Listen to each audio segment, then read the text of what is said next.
Damos inicio al acto público del mes de marzo del Instituto Argentino de Ciencias Genealógicas. Hoy ocupa el estrado el señor Sacha Aníbal Cardona Benítez, escritor, historiador, genealogista. Nació en la ciudad de Pedro Juan Caballero, Paraguay,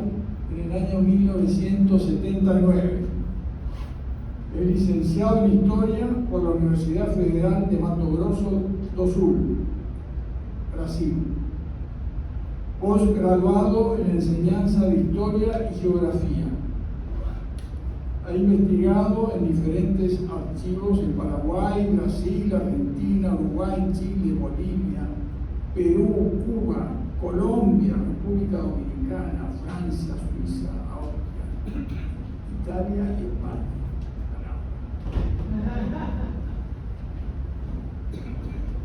Desde 1995 ha formado parte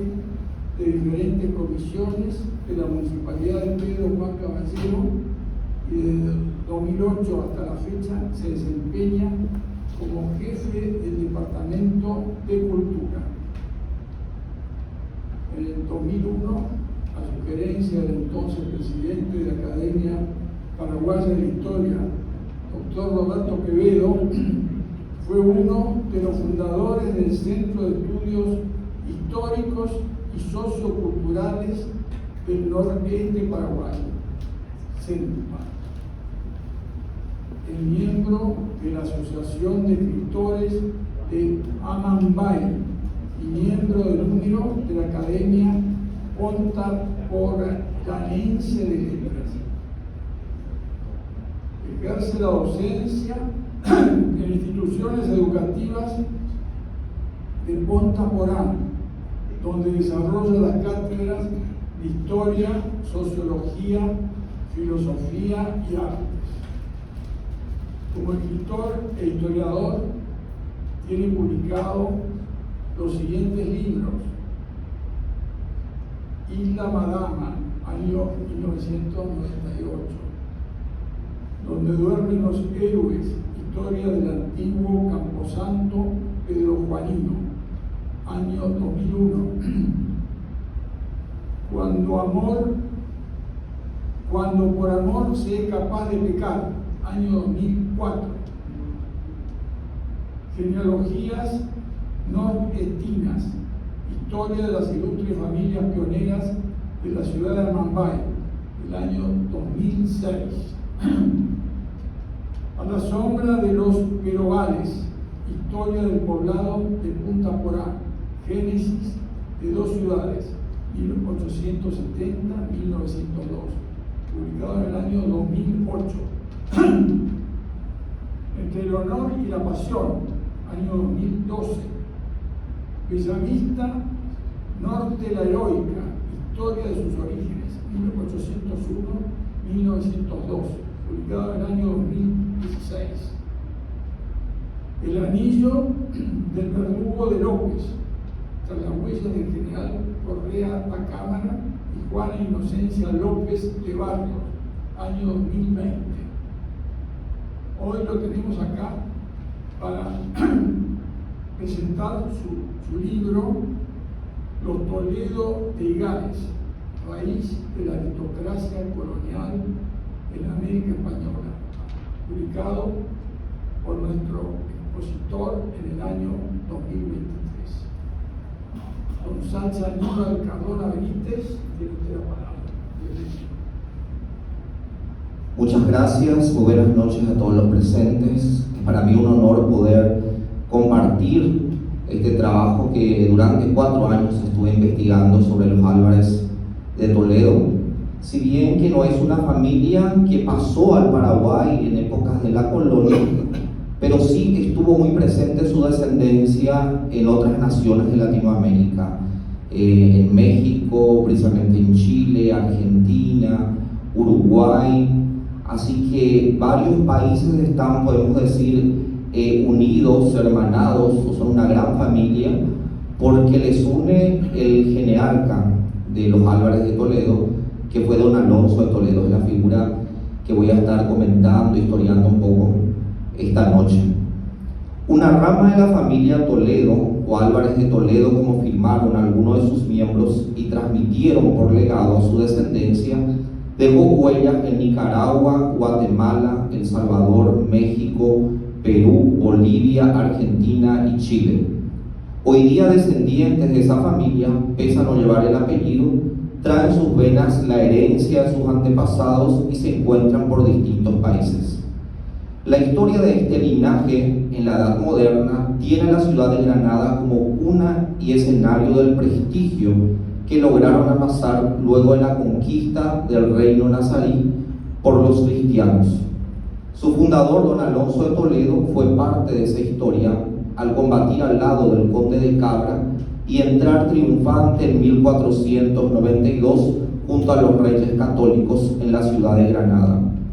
Pero antes de esas hazañas, su ancestría lo remonta a otras tierras, a Toledo, como claramente enseña el apellido toponímico de ese caballero, que fue tronco de una numerosa familia. Su origen en el señorío de Gares será presentado recordando que el primero en indicar esa casa como cuna del genearca de los Álvarez de Toledo de Chile fue el renombrado historiador don Domingo Amunátegui Solar, en un estudio publicado en 1898. A raíz de esa afirmación fue posible identificar esa rama de la familia con dicho señorío. De allí que para el título de la presente obra se optó por nombrar a la descendencia de don Alonso como los Toledo de Gares. Si bien que anterior al trabajo de Amunátegui Solar es la publicación de José Domingo Cortés, denominada Diccionario Biográfico Americano, cuya primera edición es de 1875, en ella el autor presenta la biografía de encumbradas figuras de América y en lo que atañe a personajes chilenos nos enseña el perfil del doctor José Silvestre Lazo de la Vega y Requena, 1777-1849, descendiente de los Álvarez de Toledo. Allí Domingo Cortés apunta que su biografiado remonta a su ascendencia a los mismos antepasados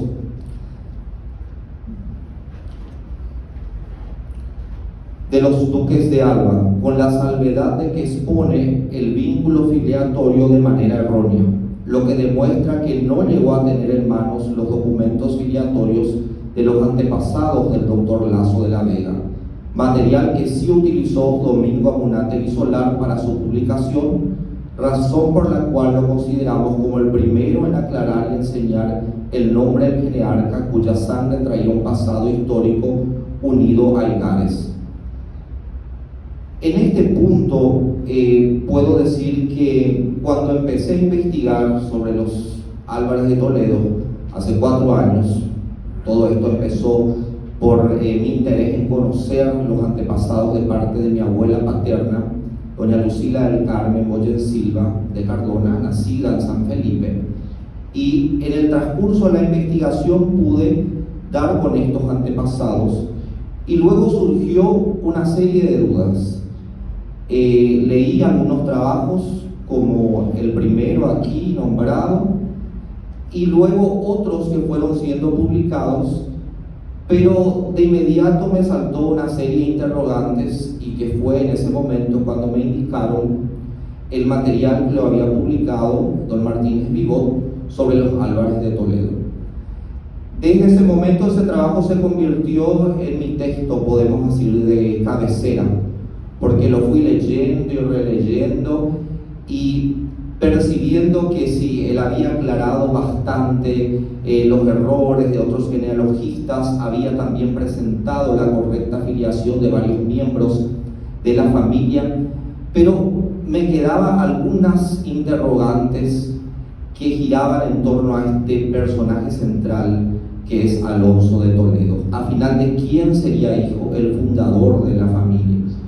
Sabemos por estos historiadores y por los documentos que luego les estaré mostrando que la familia estaba unida al señorío de Gares, una casa muy importante, pertenecía a los Álvarez de Toledo, una familia destacada de España, pero quedaban algunas dudas que ya señalaron otros genealogistas con relación al tiempo, a la cronología. Y esta familia, al traer una ascendencia unida a los señores de Igares, nos encontramos con una raíz común que sostiene un portentoso tronco del cual se enceta el linaje de los Álvarez de Toledo, que bien como lo expresa Jaime de Salazar y Hacha, se incluye por derecho propio entre los más ilustres y poderosos de la historia de España,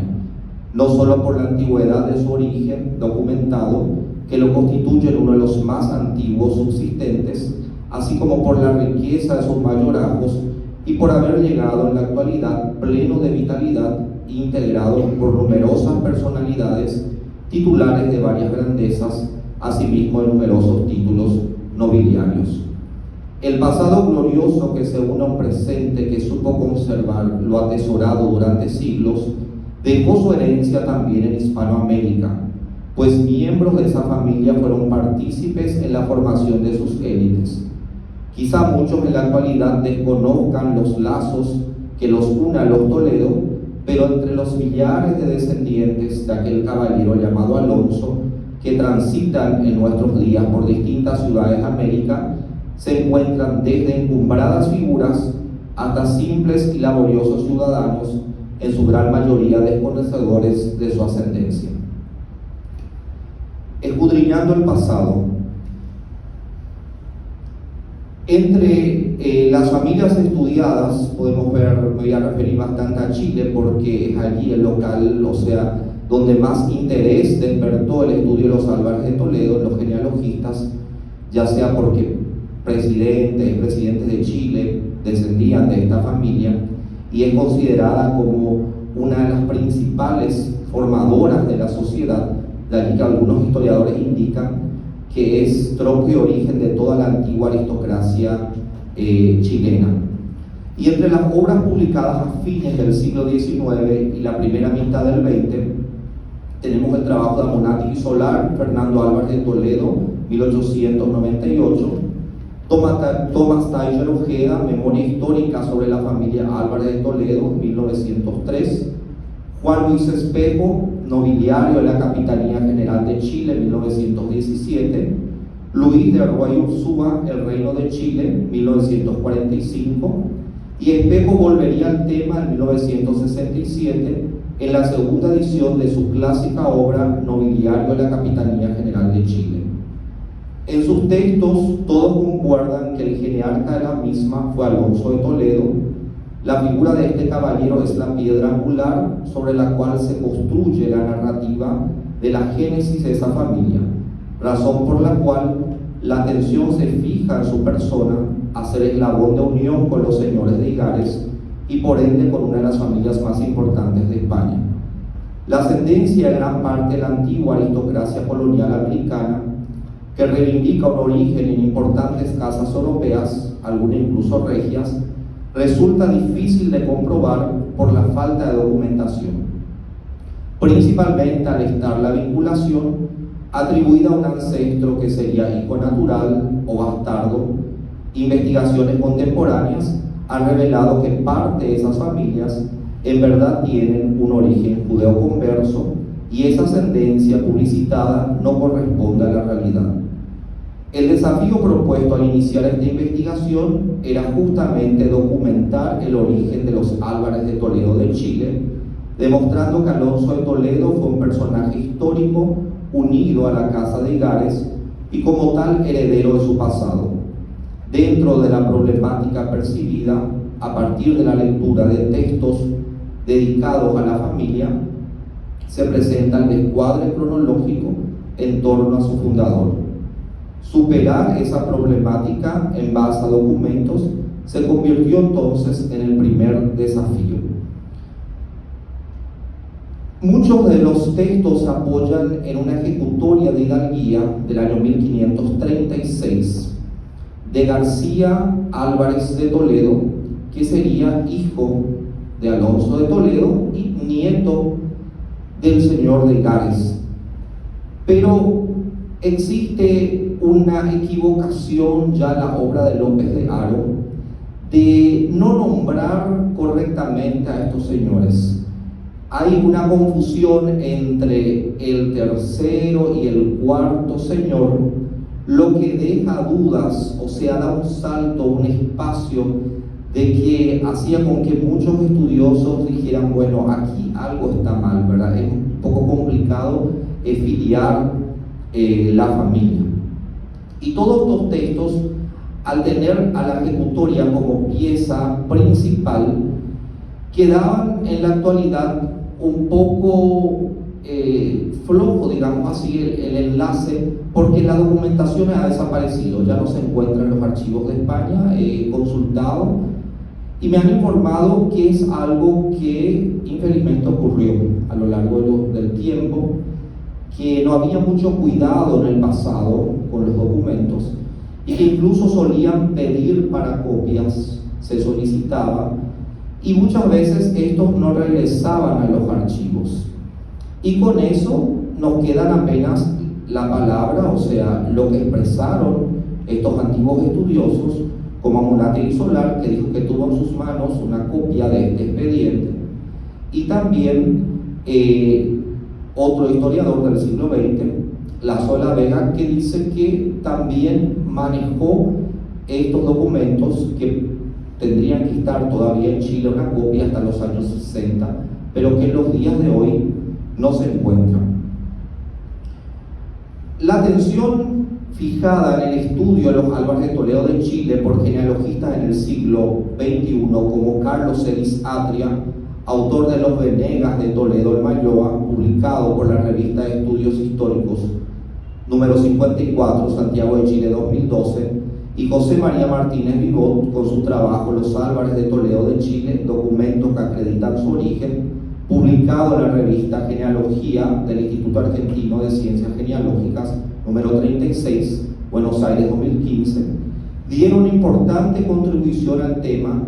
al aclarar que durante la conquista vinieron dos ramas de los Toledo a Chile, que no pertenecían a un mismo linaje, como equivocadamente supuso Amunátegui Solar, y lo repitieron los demás que le siguieron. Quedaba así aclarado que el famoso capitán Luis de Toledo no era pariente de sangre de don Francisco de Toledo, pero únicamente se unían por afinidad al estar Francisco casado con María de Toledo, hermana de Luis. Adquiere de esta manera relevancia dentro del estudio propuesto la figura de Francisco de Toledo y de sus sobrinos Diego Vázquez de Padilla y Mayor Vázquez de Padilla, que también emigraron a Chile y cuya parentesco con Francisco pudo ser aclarado recién en el siglo XXI, gracias al hallazgo del testamento de don Fernando de Toledo, cuyas mandas fueron dictadas en Sevilla en 1558. Fernando era padre de Francisco y de Marina de Toledo,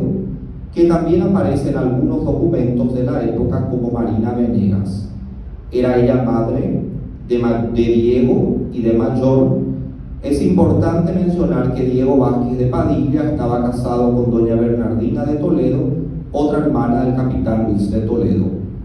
Tanto Francisco como Diego y Mayor remontan su ascendencia a Alonso de Toledo, el primero como nieto y los otros como bisnietos suyos.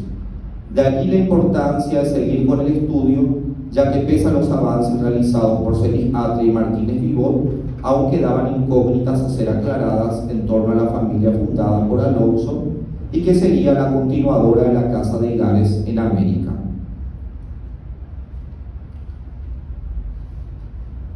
Fue gracias a una documentación por primera vez analizada con esta finalidad, emanada del Fondo Higares, que se conserva en el archivo de los Duques de Alba en Madrid, que se pudo aclarar los hechos. La figura de Alonso de Toledo y su descendencia, en especial la línea de su hijo Fernando de Toledo, unida al matrimonio con Mayor Fernández, permitió conocer el quehacer de esa familia que tuvo a Granada como escenario de su desarrollo social y económico, siendo parte de su élite. Fruto de ese matrimonio fueron 5 hijos. La incursión a las Indias en una época en que la navegación dejaba al descubierto un nuevo mundo de posibilidades llamó la atención de los herederos de su sangre, como será expuesto al resaltar la importancia del actual histórico de su descendencia en varias regiones de Hispanoamérica donde fueron raíz de su antigua aristocracia. Pueden ver allí algunas imágenes. Ese es el castillo de Valdecorneja, que está ubicado en la provincia de Ávila y que es el sitio, digamos así, de origen de esta familia. Si bien que algunos textos antiguos indican o atribuyen un origen mitológico a los Álvarez, que se remontan a un emperador de Constantinopla, hoy día ya se conoce que eso no es correcto, que más bien la familia tiene un origen mozárabe y que fue muy importante en Toledo, y que el antepasado histórico, o sea, el antepasado, el que dio origen a esta familia, fue Esteban Illán. Hasta allí se puede llegar con la documentación, esto al año 1270, más o menos. De Esteban Illán hay una descendencia que se enlaza con otras importantes casas y que llegan incluso a los reyes católicos por el rey Fernando el Católico, y de allí pasa a otras monarquías europeas también la herencia de esta familia, que va a llegar a América en el siglo XVI. Podemos ver el local, el convento, lo que queda del convento de Piedrahíta, que es donde está enterrado don Fernán Álvarez de Toledo, que fue el segundo señor de Valdecorneja y que es el padre del primer señor de Igares. El primer señor de Igares, que es la línea que vamos a estar, que estaré presentando, que es lo que he trabajado durante estos años. Igares es una región en España, está muy cercana a la ciudad imperial de Toledo, y que pasó a pertenecer a los Álvarez de Toledo, y se convirtió con el tiempo en un señorío. De allí estos señores, don Fernán Álvarez de Toledo, primer señor de Igares, y don García Álvarez de Toledo, segundo señor de Igares,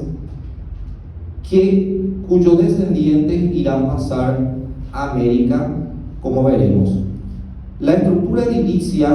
que se conserva aún en esa localidad, la torre, invita a recordar la historia de sus señores, y al observar su entorno se descortina delante de los ojos del visitante la imperial ciudad de Toledo. Hasta hoy queda algunos vestigios de la época, como pueden ver allí el escenario de la... pasar otra imagen allí. Esa es la edificación que queda del siglo XV, la vieja torre, lo que sería el castillo de Igares, la cuna, el origen de esta familia. La adquisición definitiva de Igares por parte de un miembro de este linaje acontece en la segunda mitad del siglo XIV, cuando los anteriores dueños se desprenden de sus propiedades en la villa a favor de Fernando Álvarez de Toledo, segundo señor de Valdecorneja. Tras unos años de litigio, el señor de Valdecorneja, por orden del alguacil mayor, toma posesión de la villa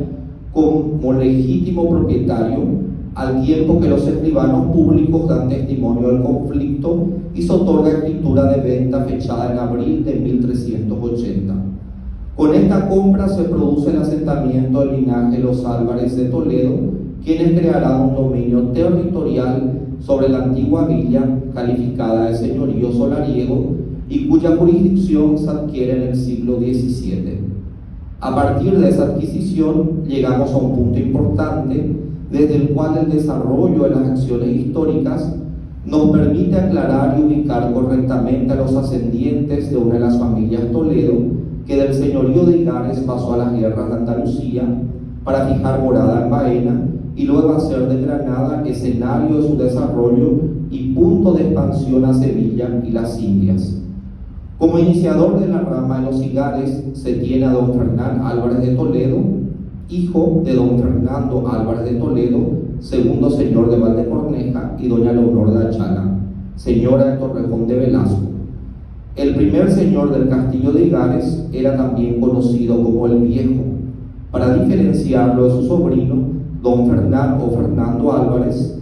que fue el primer conde de Alba de Tormes, al cual llamaban el Mozo, hijo de don García Álvarez de Toledo, su hermano. Hijos del matrimonio de don Fernán Álvarez de Toledo y doña Teresa de Ayala fueron don Pedro Suárez de Toledo, don García Álvarez de Toledo, doña Teresa de Toledo, doña María de Toledo y doña Leonor de Toledo. Don Fernán Álvarez de Toledo testó en Figueres el 26 de julio de 1438, vinculando el señorío de su esposa al primogénito don Pedro Suárez de Toledo, mientras que el señorío de Higares lo hereda don García Álvarez de Toledo, convirtiéndose en el segundo señor de Higares. Los textos con los estudios realizados en el siglo XX, como que se consideraron a principio ya definitivos sobre la historia de esta familia, al trazar una línea genealógica del primer señor de Higares, el segundo señor de Higares, el tercer señor don Fernando, y de allí vendría Alonso de Toledo, hijo del tercer señor. Pero al iniciar la investigación en los archivos españoles y empezar a levantar muchos documentos en los archivos en Granada, empecé a fijarme de que la cronología de vida de Alonso de Toledo y sus descendencias no daba para él ser hijo del tercer señor de Higares. Y otra cosa que llamó mi atención fue que el tercer señor de Higares tuvo una vida, fue bastante longevo, falleció por 1544. Si él fuera padre de Alonso, Fernando de Toledo, un personaje importante de esta familia que vivió en Granada y cuyos descendientes pasaron a América, falleció en 1558 por el testamento, tendría que haber una mayor relación entre los familiares, porque sería el nieto del tercer señor de Higares. Por lo tanto, los documentos tendrían que indicar una convivencia más estrecha entre los familiares. Eso también fue un punto que llamó mi atención durante la investigación. Y por eso dije, pues bien, los textos solían decir que este joven, este niño, Alonso de Toledo, que fue el origen de esta familia, fue criado en casa de su abuelo, don García, en el castillo de Higares, con todo cuidado, fue enviado a estudiar en Salamanca. Y si todo eso era realidad y no una fantasía, una invención de fines del siglo XIX, tendría que haber alguna documentación, algo tendría que estar en los archivos de los duques de Alba. Y fue lo que me llevó a escribir al director del archivo, Álvaro Romero Sánchez Arjona. Es bastante joven, está también haciendo, ya se doctoró ahora en este tema, está investigando sobre los señores de Higares, escribió artículos muy interesantes y está por publicar un libro sobre los señores de Higares al concluyó su tesis. Y se demostró un gran interés por el tema de que esta familia podría haber dejado descendientes en América, en Hispanoamérica. Pero en una primera conversación me indicó que en los archivos no había encontrado nada sobre Alonso de Toledo, pero que pondría más atención en ese dato. Le envié incluso el texto publicado en la revista de autoría de don Martínez Vivot, le pareció muy interesante, leyó, incluso está eso también en su tesis doctoral, pero me decía él, voy a revisar mejor porque el archivo no está completo, faltan documentos. Pero sí algo encontré, que es una hija bastarda llamada Teresa, que se nombra en el testamento de la esposa del tercer señor de Higares, donde ella pide que deje 10.000 maravedíes para el cuidado de esta hija bastarda de su esposo y que está hecha monja, dice, metida en un convento. Y eso también me dejó así, ¿verdad? Me dio que pensando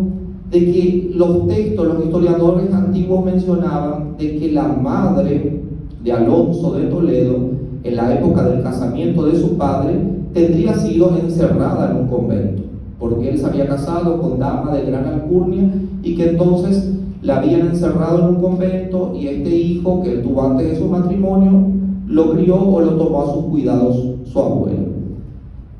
Pero puse a pensarme, quizá el origen de todo esto sea que esta Teresa, esta hija, se la confundió en algún momento con la madre de Alonso de Toledo. Y fue entonces que pedí al archivo una copia del testamento de don García, porque dije, si existió este nieto, por el cual él tuvo tanto cuidado, tanto cariño, algo tendría que estar en el testamento. El testamento es un documento bastante extenso, se reproduce en el libro. Toda la primera parte del testamento son varios folios, no hay nada de Alonso de Toledo. Dije, bueno, creo que voy a seguir y esta parte del origen de la familia queda como un origen mitológico, queda como algo que está en los relatos, pero que no podemos comprobar o tener un documento en manos. Pero el testamento se divide en dos partes. En la segunda parte del mismo están las mandas que él deja para descargo de su conciencia, y donde él empieza a indicar valores que va dejando a algunas personas y algunos encargos, y fue justamente en el apartado en que don García menciona que deja para descargo de su conciencia que pudo encontrar a Alonso. Allí él nombra a Aloncillo de Figares, y al llamarlo en diminutivo Aloncillo queda claro que se trataba de un niño. Nos dice el segundo señor de Higares, don García Álvarez de Toledo: mando a Aloncillo de Figares 500 maravedíes y que viva con Fernando Álvarez, mi hijo. Al nombrar de Figares, pudo ser que el hecho de que vivía en el castillo, o más bien por ser de su linaje, Higares. Lo más creíble es que sea por este último, pues si fuera por lo primero, igual apellido daría a sus criados que allí vivían. Llamar a Aloncillo con el nombre de su casa pudo ser la forma implícita que encontró de reconocerlo como miembro de su linaje sin afectar a sus legítimos herederos. Es importante resaltar que el mismo don García es nombrado en una parte del testamento como García Álvarez de Figares. La diferenciación de Higares, de Aloncillo de Higares, con los criados queda más evidente al leer las mandas que atañe a otro niño con su mismo nombre, Alonso, al cual apodó Aloncico, donde manifestó: pido por merced a mi señora doña Teresa de Haro que quiera tener a Aloncico mi criadillo, y le den de mis bienes al dicho Aloncico 3000 maravedíes, y si caso fuera que no se hiciere, pido por merced a mi señora, mi hermana, doña Juana de Guzmán, que lo quiera hacer criar y le den los dichos 3000 maravedíes. Como queda evidente, Aloncico era su criadillo. Doña Teresa de Haro, a quien primero le encarga, era tía de don García. Luego, como expresado, encarga también a su cuñada, doña Juana de Guzmán, a quien a usanza de la época denomina hermana, que tome a ese criado caso doña Teresa lo rechace, haciendo hincapié en los 3000 maravedíes como forma de que tenga un respaldo económico. Esto llama nuestra atención, pues al comparar lo que deja en dinero a otros, es muy poco lo que toca por herencia a Aloncillo de Higares. Tal vez eso se deba al hecho de que Aloncillo sería menor que Fernando, y al no dejarlo con un buen respaldo económico, aseguraba a don García una mayor dependencia del mismo para con Fernando, con quien él quiere que viva y que fue su mayor heredero. En este punto don García Álvarez de Toledo es tajante, ya que no admite otro destino para Aloncillo, lo quiere únicamente viviendo con Fernando. Con esto garantizaba a la vez que la instrucción de ambos fuera la misma. Es importante recalcar que Fernando Álvarez de Toledo aún se encontraba en edad pupilar, como bien lo expresa don García al nombrar como sus testamentarios a su hermano don Pedro Suárez de Toledo y a su cuñada doña Juana de Guzmán, confiando en ellos por el parentesco la atención y cuidado de sus hijos. Siendo así, al determinar en sus mandas el destino de Aloncillo unido al de Fernando, deja de forma implícita esa responsabilidad también a sus testamentarios, lo que una vez más demuestra el cuidado para con ese niño que traía en sus venas su sangre, razón por la cual lo nombra de Higares, es decir, de su linaje. Con el tiempo y por la misma dependencia de Alonso para con Fernando, las filiaciones y relatos familiares se fueron confundiendo. Esto aclararía que en la ejecutoria de hidalguía de García de Toledo, al referirse a la crianza de su padre en el castillo y las atenciones que recibió del señor de Igares, se consignara que fue con mucho regalo y estimación como hijo natural de su primogénito, siendo importante resaltar que García no fue criado por Alonso de Toledo, pero sí por sus abuelos maternos, lo que explicaría el desconocimiento de la real filiación de su padre. Otro punto interesante es el que atañe a la onomástica. Si bien que en la época no existía una normativa para los nombres y apellidos, se conoce sobre una cierta tradición medieval de bautizar al primogénito con el nombre del abuelo, y lo cierto es que al primer hijo de Alonso de Toledo se llamó García Álvarez de Toledo y su segundo hijo Fernando de Toledo. Siguiendo esa tradición, el primer hijo de García, así como el de su medio hermano Fernando, se llamó Alonso de Toledo. De esta manera, los primo hermanos traían en su persona el homenaje a su abuelo, dejando claro que la memoria de los antepasados estaba presente en la onomástica de ambas líneas de descendencia, es decir, la del primer y el segundo matrimonio de Alonso de Toledo. Las mandas también hacen referencia a una criada de nombre Teresa, que nos hace sospechar que pudo ser la madre de Aloncillo. En ese punto expresa: mando a Teresa, mi criada, que vive en Figueres, 1000 maravedís, por cargo que de ella tengo, y una saya de paño como de la tierra. Tal vez esta Teresa, al ser confundida con la hija bastarda de don Fernando Álvarez de Toledo, también llamada Teresa, y que fue metida en un monasterio, sea el origen de la figura que emergió de los desaciertos de la historia oral, teniendo en cuenta que para el pleito de hidalguía de García Álvarez de Toledo, en la década de 1530, se tuvo que llamar a los testigos que expresaron lo que recordaban o lo que escucharon decir por antiguos vecinos de hechos cuyo suceso había ocurrido a más de 70 años.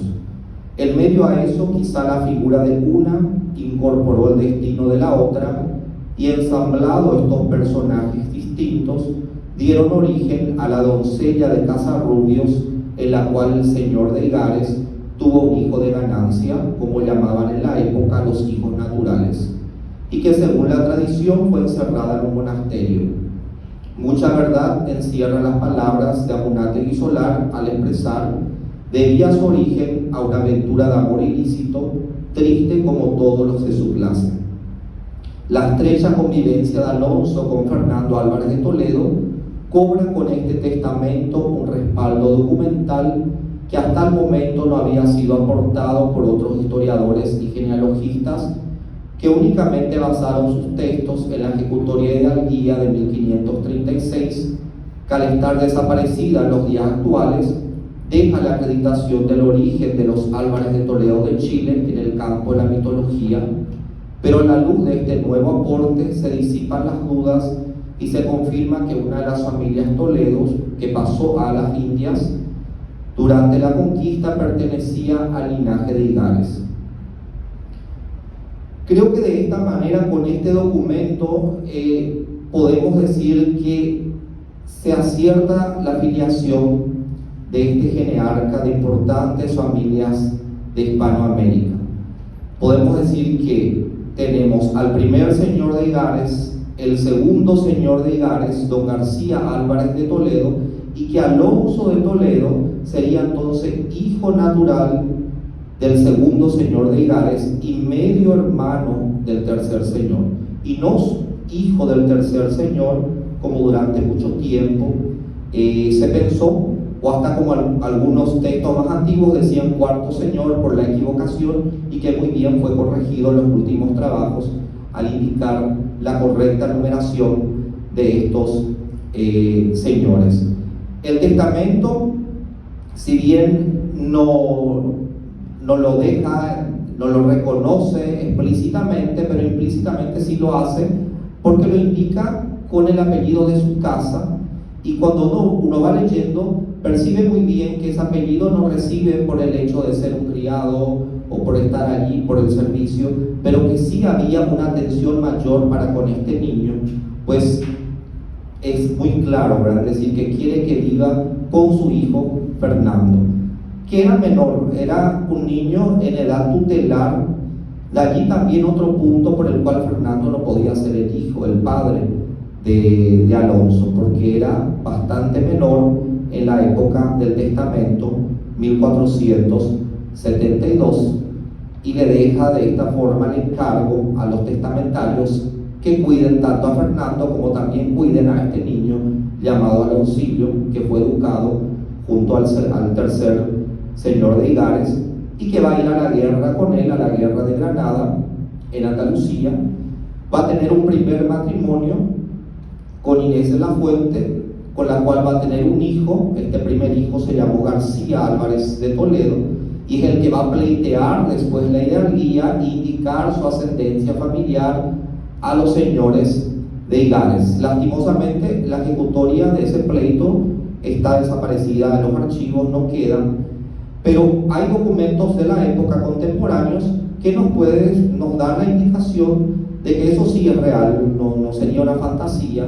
porque si se tratara de una invención o una falsificación, en algún error tenían que caer, y en el proceso investigativo uno va notando de que hay una coherencia. Incluso hay una información de nobleza de 1634 que lo presenta don Diego de Bracamonte,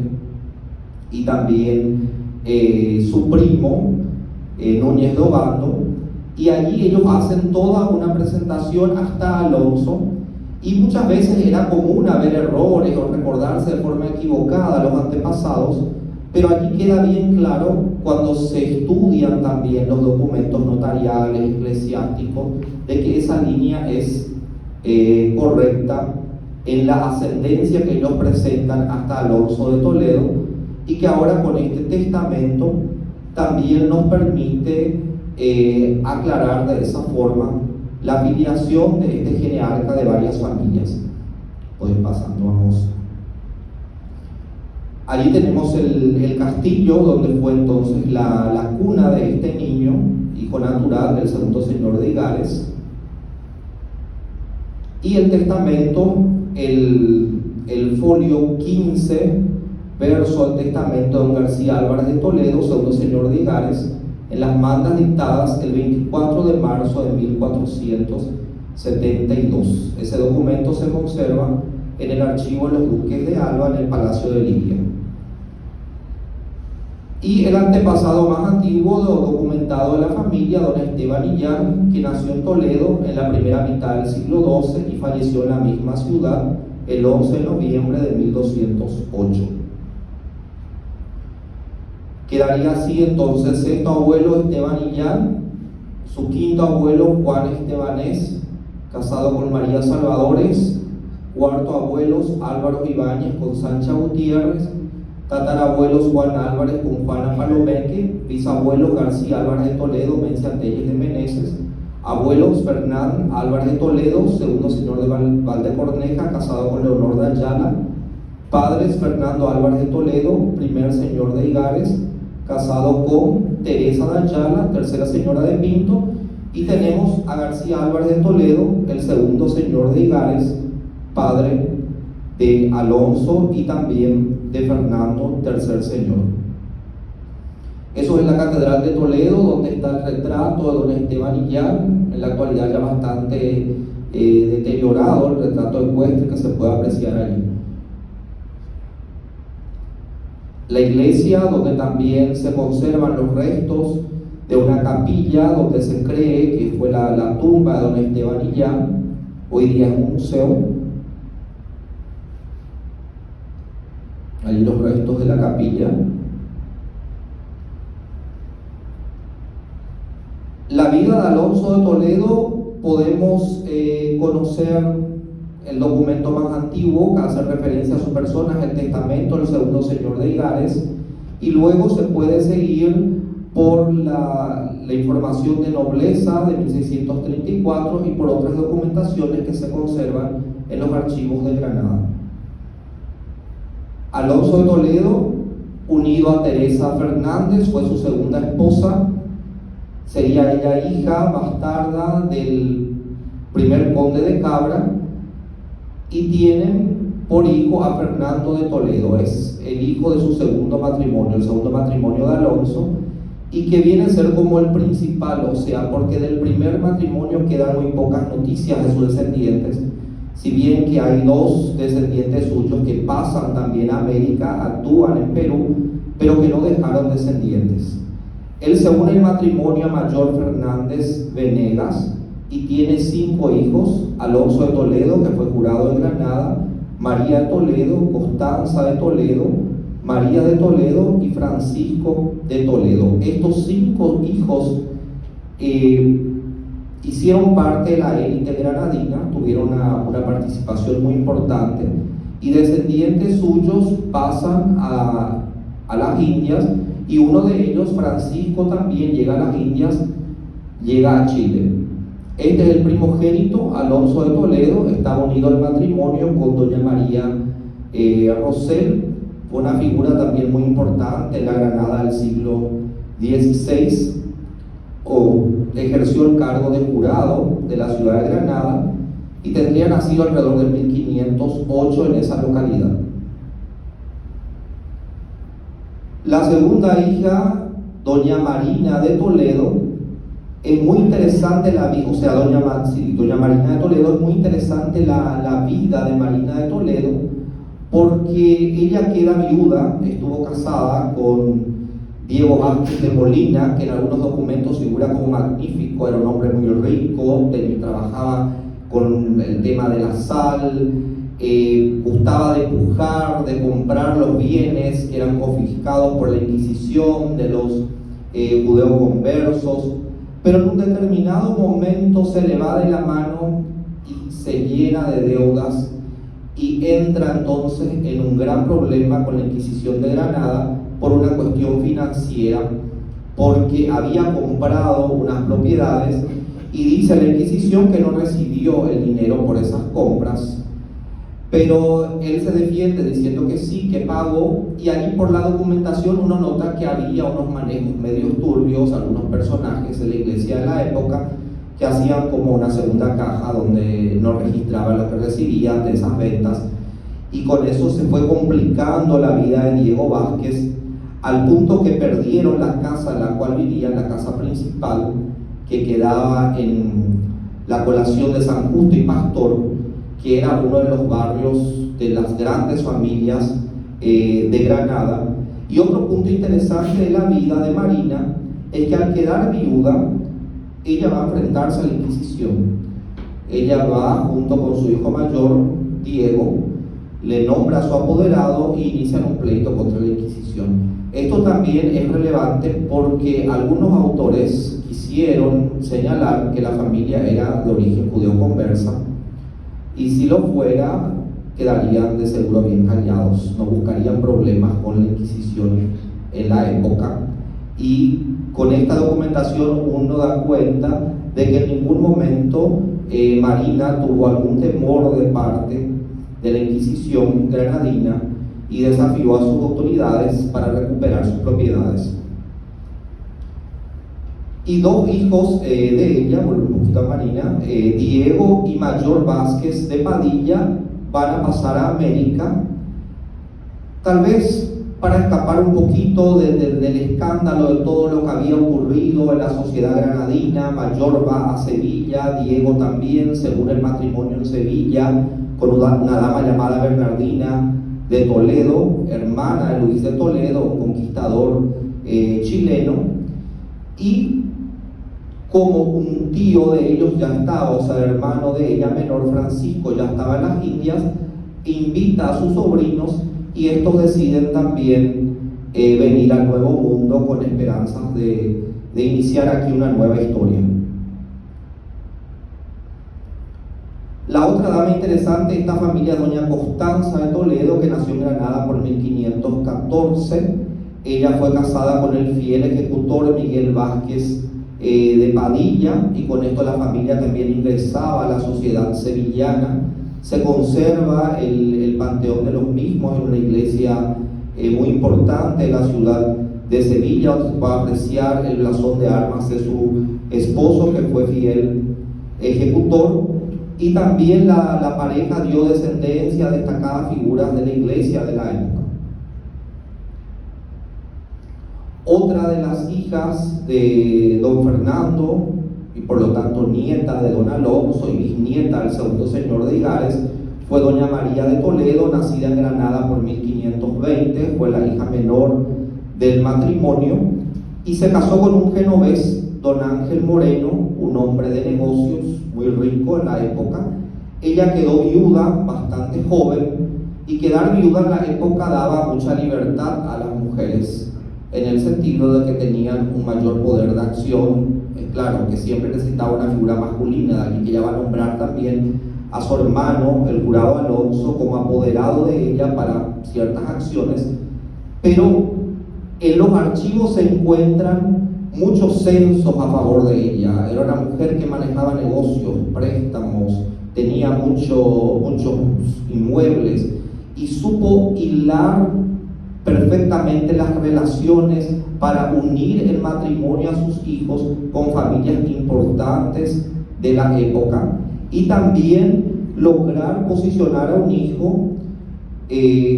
con un cargo en las Indias, que fue el tesorero, nombrado tesorero de Nicaragua, Juan Moreno Álvarez de Toledo, hijo de ella. Otro hijo de ella con este genovés Ángel Moreno, se llamó como su padre, Ángel Moreno, y se unió el matrimonio con doña Leonor de Cepeda. Pertenecía también a los Núñez y Obando, una familia muy importante de Granada, y otra hija suya, Leonor, se va a casar con un Bracamonte. Bracamonte también otra familia muy importante granadina,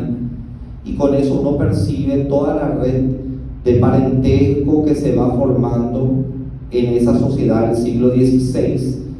Y otro factor que llamó la atención incluso de una historiadora que me auxilió en la investigación en los archivos de Granada,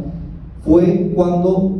encontró que la misma sabía leer y escribir, o sea, firmaba los documentos, algo que era muy poco común en una mujer del siglo XVI. Ahí está un estudio sobre las mujeres que sabían escribir en la Granada del siglo XVI, y lastimosamente los autores que investigaron sobre estas damas, al revisar los archivos, se detuvieron al año 1550, pero si avanzaban un poquito más, irían a encontrar también los documentos firmados por doña María de Toledo. Entre los descendientes de María de Toledo tenemos a José María Danzorena y López Aguado, que fue el primer intendente del México insurgente. En la ciudad de Morelia se conserva todavía la residencia de él. Hay un monumento dedicado a su persona, José María Danzorena, y ahí podemos ver su ascendencia unida a importantes familias mexicanas. Su padre Martín Danzorena y Alejandre, casado con Rosalia López Aguado, sus abuelos Petronila Alejandre y Martín Danzorena Garayoa, bisabuelos Leonor de la Paz y Toledo y Pedro Alejandre Villarroel, tatarabuelos María de Mena Valdivia y Toledo y el capitán José de la Paz y Toledo, cuarto abuelos Leonor de Toledo y Valdivia y el escribano público Antonio Ramírez, quinto abuelos Fernando Moreno Álvarez de Toledo, casado con Inés Núñez de Herrera, y su sexto abuelo Juan Moreno Álvarez de Toledo con Leonor de Valdivia. Juan Moreno es el hijo de María y de Ángel Moreno, nacido él en Granada y que pasa a las Indias. Es muy interesante toda esta parte de la historia de esta familia y del actuar que tuvieron en la zona, en la región de Pátzcuaro, de la vieja Valladolid, y que cómo tuvieron un papel, un rol muy importante en la historia de esa localidad de México. También al estudiar la figura del tesorero de Nicaragua, Juan Moreno Álvarez de Toledo, que también ya lo había analizado don Martínez Vigot, uno percibe una vez más que la familia era una familia muy bien connotada en España, porque cuando un pariente de ellos, el obispo Granero de Ábalos, llega a Guatemala, se va a generar después un problema, porque este obispo, nombrado obispo de Charcas, ya no era más autoridad de la Inquisición, pero quiso utilizar el cargo de la Inquisición, no quiso quedar en la casa que le ofrecieron, quería hospedar, dice, en casa de mi pariente, el tesorero, y después cuando va, se arma un escándalo porque en medio de aquello empiezan a haber rumores, enemigos de la familia que empiezan a poner en tela de juicio la sentencia de Juan Moreno. Dicen, no, este es un judío converso, el obispo también, no, este es muy buen pasar. Y eso va a terminar en un gran escándalo donde estas figuras que empiezan con estas calumnias van a ser presas, condenadas, y luego después el rey va a dar a conocer 2 cédulas reales donde deja bien claro el parentesco entre ambos, indicando que el tesorero y el obispo eran parientes. Y al revisar todo ese cruce de relaciones, pude también encontrar que hacía parte del Consejo de Indias el señor de Belmonte del Tajo, y que era una persona, era primo hermano del obispo, y que por lo tanto todo esto fue discutido en el Consejo de Indias, y que si no fuera cierto el parentesco, de que si no tuviera una ascendencia importante el tesorero de Nicaragua, no lo iría a permitir jamás su pariente indicar de esa forma de que el obispo y el tesorero sí eran deudos, eran parientes entre sí. Incluso Salazar y Castro en una tabla genealógica presenta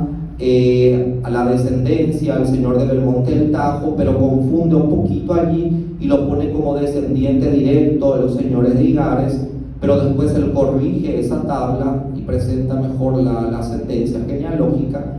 y quizá el obispo tenía por cierto esa ascendencia más directa y le trataba por primo, pero de que por cierto eran parientes, pero con una ascendencia mucho más, un poco lejana en el tiempo, tal vez por los Ayala o los Dávalos, se daba ese enlace entre las dos figuras. Y el menor de los hijos, que va a ser Francisco, que va a llegar a Chile, y cuyos descendientes van a estar presentes tanto en la sociedad chilena como también en el Río de la Plata, en la Argentina, a través de los Pozos Silva, y de esa forma también en la República Oriental del Uruguay. De la descendencia de Marina, de su hermana, que tenemos a Mayor Vázquez y a Diego, en especial de Mayor,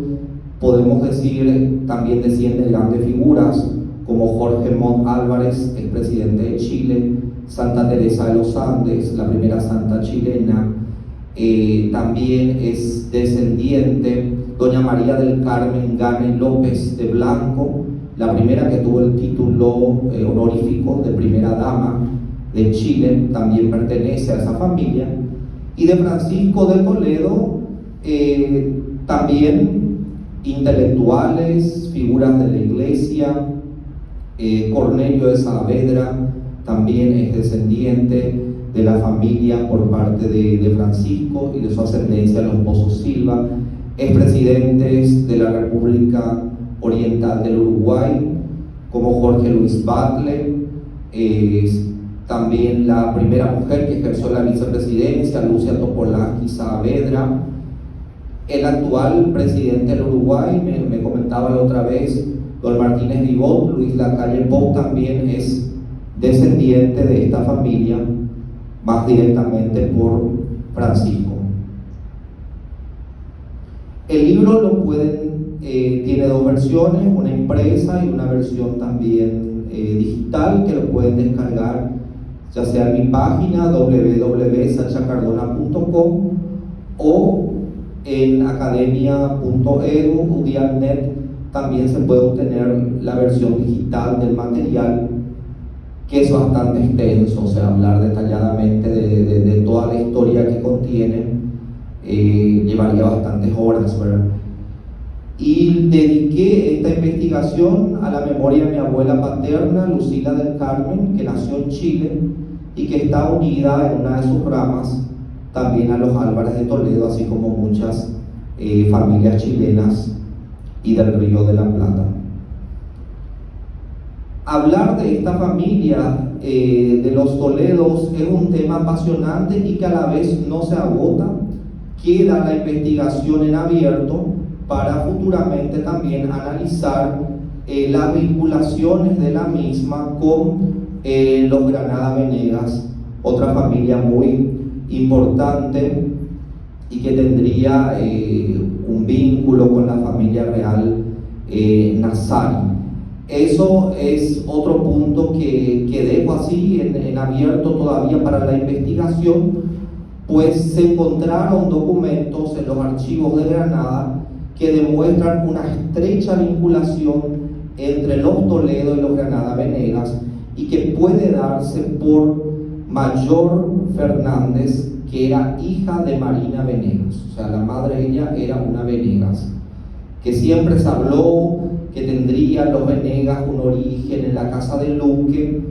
pero también existe un relato casi mítico de un hijo de estos señores que tendría sido raptado, convertido al Islam. Entonces siempre queda, pese a los debates, que hoy día no se sabe muy bien a lo cierto cuál es el origen de esta casa, pero queda la sospecha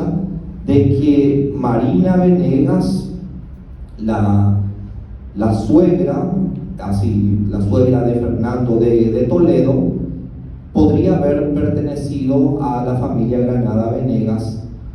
de Toledo, o sea, de Granada, por los vínculos y por la documentación que se encuentra en los archivos de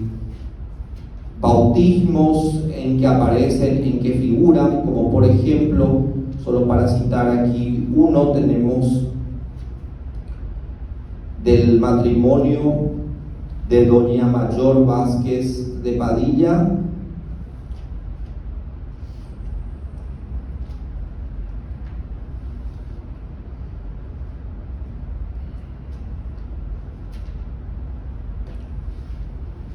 Catalina Granada.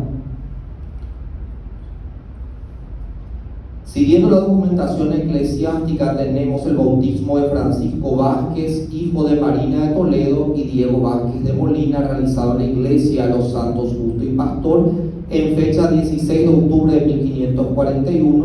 Figura entre los padrinos el regidor y alguacil mayor de la Chancillería de Granada, don Luis Maza, esposo de doña Leonor de Granada Venegas Quesada, hija del segundo matrimonio de don Alonso Venegas con doña María de Quesada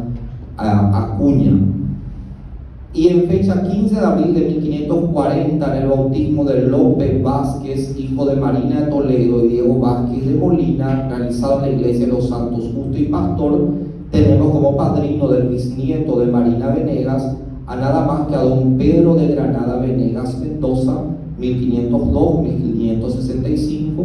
hijo de don Alonso de Venegas, antes Ali Omar y Bin Lazar, y doña Juana Mendoza Ayala, nieto de don Pedro de Granada, antes Sid Yahad Nayad Yar, y de María Venegas, antes Seti Meria.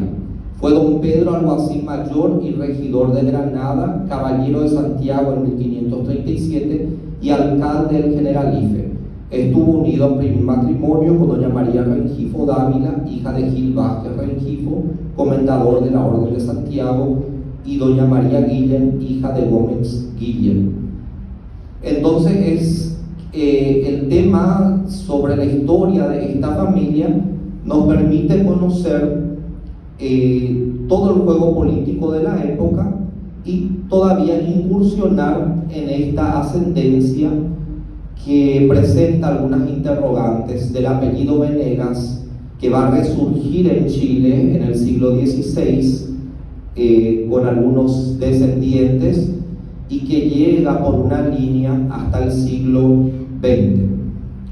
Por varonía, Álvarez de Toledo, ya en 1903, Tánger Ojeda indicaba que estaba por desaparecer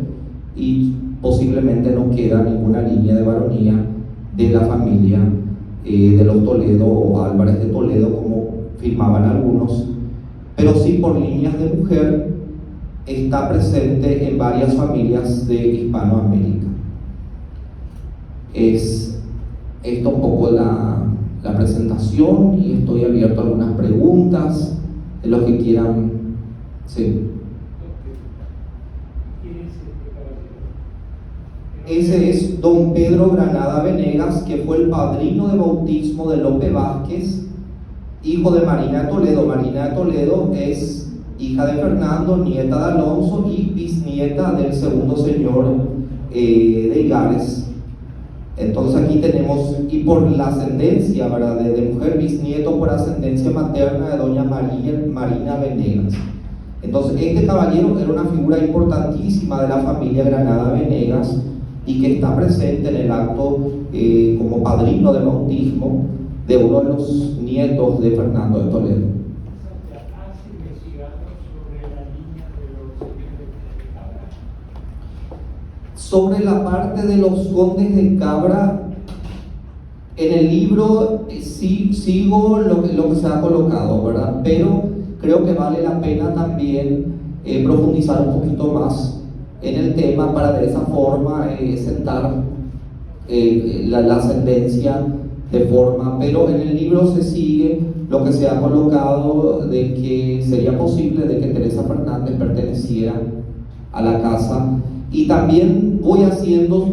siempre mis preguntas fueron las interrogantes, al final, ¿eran o no judíos conversos? ¿Verdad? Porque había muchas familias de apellido Toledo, incluso en la Granada del siglo XVI, familias muy poderosas, muy ricas, como los Suárez de Toledo, que hoy día está comprobado de que tenían un origen judío converso, que existe hasta una cédula de los reyes católicos que le ofrecían tierras, y que eso es falso, ¿verdad? De investigaciones actuales demuestran. Hay un investigador español que trabaja mucho eso, y que incluso en uno de sus textos dice María de Toledo, casada con un genovés, una dama judío conversa, y le escribí, le mandé un correo porque le pedí, quería tener más documentos sobre eso, ¿verdad? Pero no me contestó.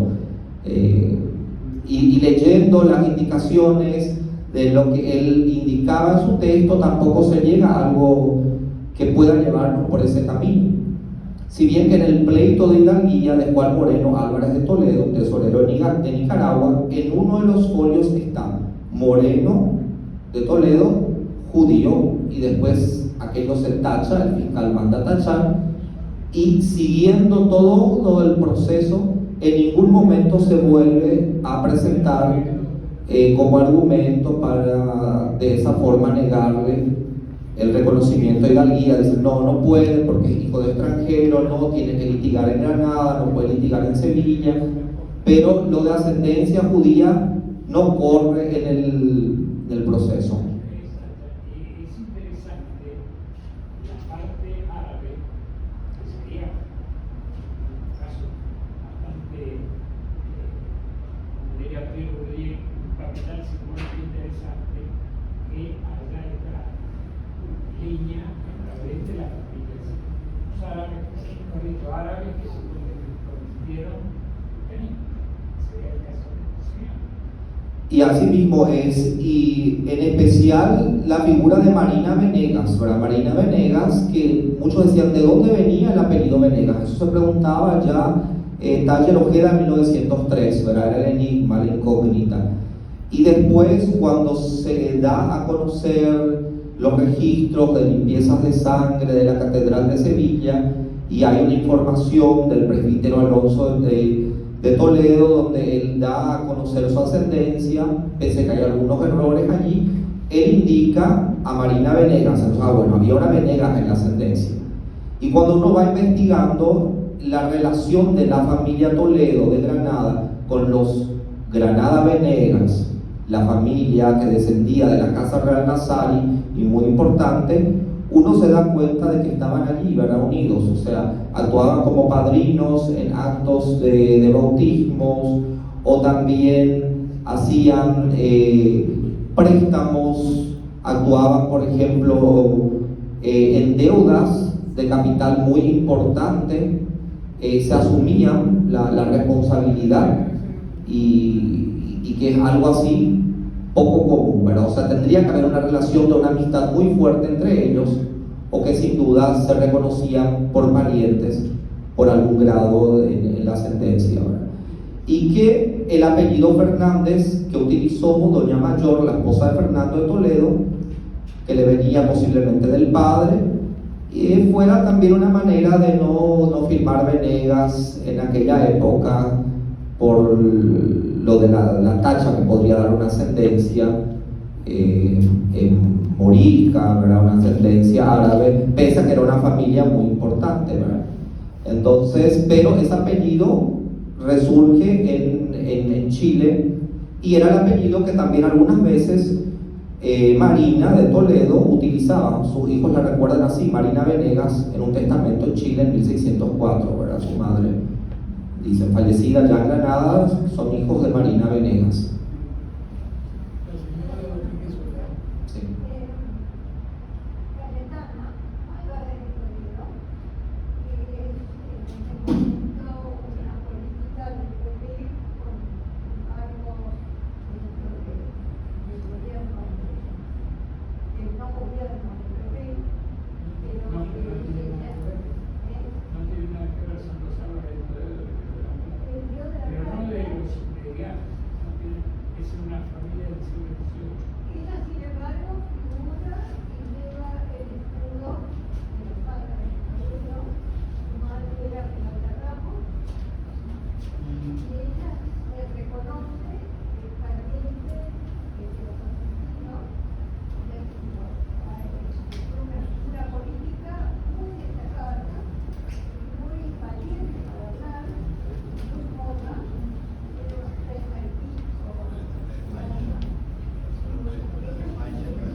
Sí, tal vez por una cuestión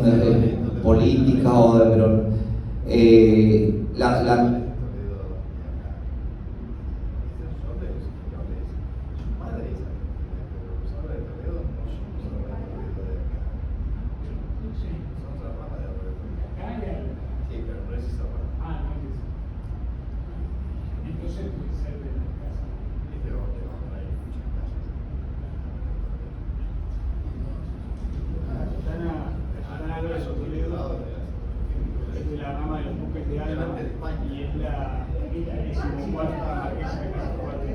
sí, ella, su ascendencia le une a la familia, pero allá, ¿verdad? Es cuando uno ve lo que detienen hoy día el título, porque el título se queda vacante en 1810, ¿verdad? Incluso un descendiente de los Toledo Grigares, o sea, un latinoamericano, tiene el sueño de pleitear. Una lástima que no fue, porque después se volvió en las luchas por la independencia de Chile y quedó allí, si bien que le sería dificilísimo, complicadísimo poder obtener el título, pero hubiera originado una documentación muy interesante si intentara, ¿verdad? En la época de 1810, cuando quedó vacante por un periodo, y después pasa a otra rama, que es la que él detiene hasta hoy día, ¿verdad? Y son los que conservan todos los archivos de la casa. El padre de la señora Cayetana fue el que compró los archivos de Igares, ¿verdad? Lo que tiene para reunir y conservar esa documentación, y es justamente donde se conserva el testamento, de que pudo aclarar estas incógnitas, ¿verdad? De cuál sería la filiación de Alonso, y cuya descendencia pasó a Hispanoamérica, y que dejó huellas en Nicaragua. Y también, si uno analiza por los Bracamonte, también están presentes en las Filipinas. El rey nombra como maestro de campo a uno de los Bracamonte, Luis de Bracamonte va a Filipinas. Lo que no pude seguir, si hay alguna descendencia, ¿verdad?, de los Bracamonte o por otra línea que haya quedado allí en Filipinas, pero en el siglo XVI, XVII tienen actuación también en esa zona, ¿verdad?, de la corona española.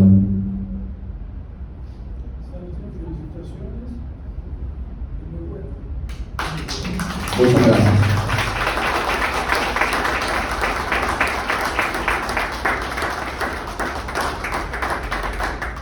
¿Alguna otra pregunta? Estamos en acto. y les invito a que puedan de esa forma leer el material, descargar el material para poder acceder a toda la investigación, porque como le digo, el tema es complejo, extenso, pero es apasionante en el sentido que va presentando todas varias familias, y creo que eso es lo interesante, ¿verdad? Que no queda pena aquello es el origen de cuál sería la afiliación, pero lo interesante mismo se va dando de cómo estas familias tuvieron una actuación a lo largo de los siglos en distintos países, dando intelectuales, religiosos, figuras políticas, en fin, que contribuyeron para el desarrollo tanto de Argentina, Chile, Uruguay, México, y ocupan importantes páginas de la historia. Sí, está publicado. Aquí pueden ver un material impreso del libro. En el Paraguay fue publicado en Asunción. En diciembre del año pasado fue el lanzamiento.